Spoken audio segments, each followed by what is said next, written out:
রাধে বন্ধুরা, কেমন আছো তোমরা সবাই? আশা করি তোমরা সবাই ভালো আছো। অনুষ্কা লাইফস্টাইল ব্লগে তোমাদের সবাইকে স্বাগত জানাই।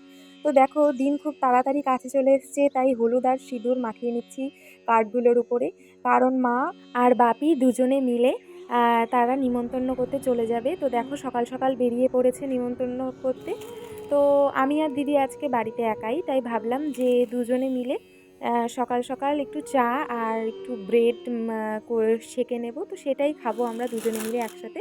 তো আমি যথারীতি আমি চাটা আর ব্রেডটা আমি ফটাফট করে নিয়েছি। তো দেখো, আমার এখন চা আর ব্রেড ডান। তো আমাদের সকালবেলার ব্রেকফাস্টটা আমরা এভাবেই করি যথারীতি। তো তার মাঝখানেই দেখো কত পাখি এসছে, তাই ভাবলাম যে কিছু খাবার দিই। তো দেখো, খাবার দেওয়াতে আরও কত পাখিগুলো এসছে। তো আমি ভাবলাম আজকে যেহেতু মা আর বাপি কেউ বাড়ি নেই, তাহলে আমি তুলসী তলাটা রং করেই ফেলি।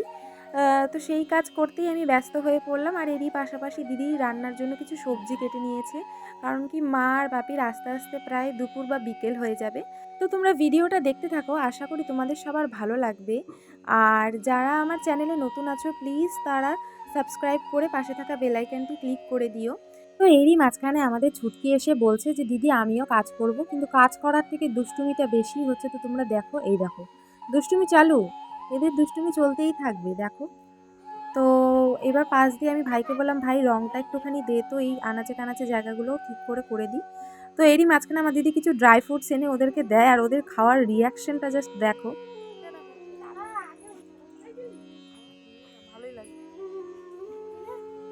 কেমন হয়েছে বুই? কেমন খেতে?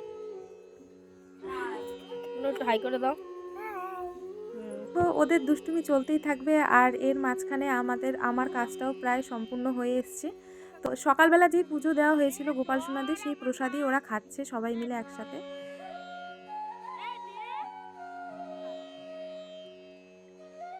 যেহেতু আমার বাইরের কাজ মোটামুটি কমপ্লিট হয়ে গেছে, তাই আমি স্নান করে ফ্রেশ হয়ে নিয়ে গোপাল সোনাদের কাছে চলে এসেছি। আর কালকে বাপি একটা পেয়ারা এনেছিল, লাল পেয়ারাটা খুব সুন্দর দেখতে এবং খেতেও খুব সুন্দর ছিল। তো সেটা দিয়েই আমি ভোগ লাগাই গোপাল সোনাদেরকে। তো আমার পুজো দেওয়া এখন কমপ্লিট। তো আমরা সবাই মিলে এখন প্রসাদ খাবো। আর পেয়ারাটা দেখেছো কি সুন্দর দেখতে, যেমন লাল তেমন খেতেও খুব সুস্বাদু ছিল। তো আমার দিদিরাও এখনও পর্যন্ত রান্নাবান্না হয়নি, মোটামুটি শেষের দিকে। তো দেখো, কথা বলতে বলতে রান্নাবান্না কমপ্লিট হয়ে গেছে। আজকে ছিল ভাত, আলু ভাজা এবং ডিমের তরকারি। তো এটা দিয়েই আজকে খাওয়াটা কমপ্লিট করব। তো যাই হোক, আজকের ব্লগটা এখানেই শেষ করছি। দেখা হচ্ছে অন্য কোনো ভিডিওতে। রাধে রাধে।